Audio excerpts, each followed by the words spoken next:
اسلامی تعلیمات کے مطابق شب برات ایک مقدس رات ہے، یہ شب مغفرت ہے۔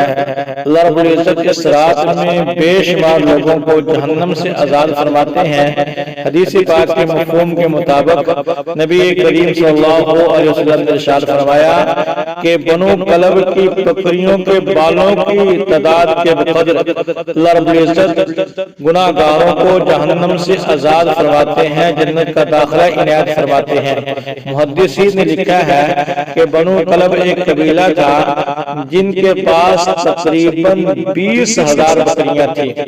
آپ اندازہ کریں کہ اتنی بکریاں، ان کے جسم پہ کتنے بال، ان کی تعداد کے بقدر اللہ شانہ رحمت فرماتے ہیں اور امت محمدیہ کے افراد کو جہنم سے آزاد فرماتے ہیں۔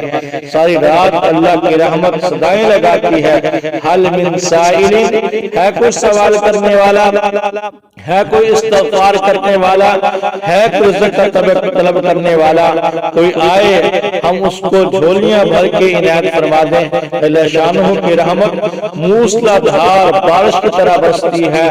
اب انسان کا اپنا ظرف ہے، وہ اللہ کے دربار کے سامنے اپنی جھولی پھیلا کے بیٹھ جائے، اپنے دامن کو پھیلائے اور رحمت کو سمیٹنا شروع کر دے۔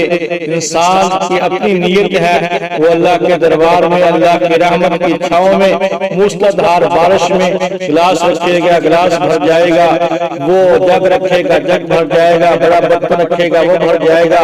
وہ تو انسان کے اپنے ظرف کی بات ہے۔ اللہ شانہ لٹانے پہ آئے ہوتے ہیں، ساری رات اللہ شانہ کی طرف سے رحمتیں برستی ہیں۔ ہو سکے کہ انسان ساری رات اللہ کے سامنے مناجات میں گزارے، اللہ کی ملاقات میں گزارے، رب سے بات کرنے میں گزارے، نوافل میں، توبہ استغفار میں، ذکر و اذکار میں، تلاوت میں اپنے وقت کو صرف کرے۔ اس رات میں کوئی طریقہ عبادت کا مخصوص نہیں، جیسے اللہ توفیق عطا فرمائے ویسے وہ اپنی عبادات کے اندر وقت کو گزارے۔ کم سے کم درجہ یہ ہے کہ انسان عشاء کی جماعت کے ساتھ نماز پڑھے، فجر کی جماعت کے اہتمام کے ساتھ نماز پڑھے، ساری رات نہ کر سکے کچھ حصہ گھنٹہ 2 گھنٹہ لازمی مخصوص کرے، اپنے انداز کے مطابق اللہ شانہ توفیق عطا فرمائے۔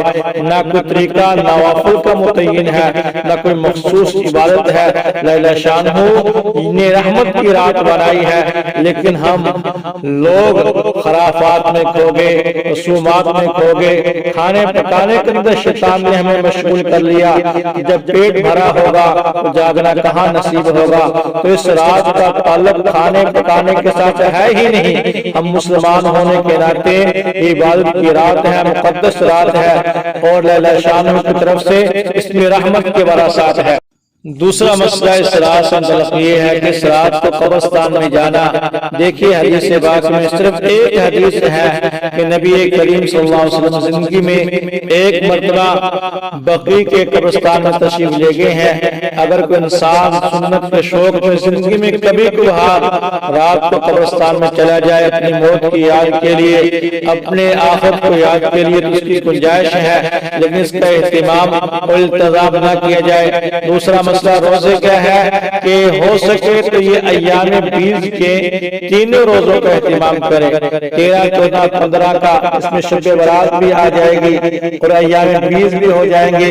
پھر پورے شعبان کے اندر روزے رکھنا مسنون ہے، لیکن مخصوص کر کے کہ شب برات کا روزہ ہے، سنت ہے، تو یاد رکھیں ایک ہی روایت ایسی ہے جس کے اندر شب برات کے روزے کا تذکرہ ہے، اور وہ روایت اس درجے کی نہیں ہے اس روایت کی بنا پر اس مخصوص روزے کو سنت قرار دے دیا جائے۔ اس لیے محدثین نے جہاں یوم عرفہ اور عاشورہ کے روزے کا تذکرہ کیا، وہاں شب برات کے روزے کا تذکرہ نہیں کیا۔ جس نے روزہ رکھنا ہے تو 3 روزوں کا اہتمام کرے، یا کم سے کم اس روزے کے ساتھ بھی شعبان کے اور ایام بیض کے روزے کی نیت کر لے۔ اللہ شان اپنی رحمت کے مطابق عطا فرمائیں گے۔ اور آدمی اس رات میں صدقہ خیرات کرے، اور جن گناہوں کی بنا پہ لوگوں کو اس رات سے محروم کر دیا گیا ہے، ان گناہوں سے آدمی اس رات کے آنے سے پہلے ہی توبہ کر لے۔ ان گناہوں کے اندر بڑے بڑے گناہ والدین کی نافرمانی ہے، بدکاری ہے، شراب نوشی ہے، اور جادو کے کے کاموں کے اندر مصروف ہونا ہے، گانے بجانے مصروف ہونا ہے، ان کاموں سے پہلے ہی توبہ کر لے۔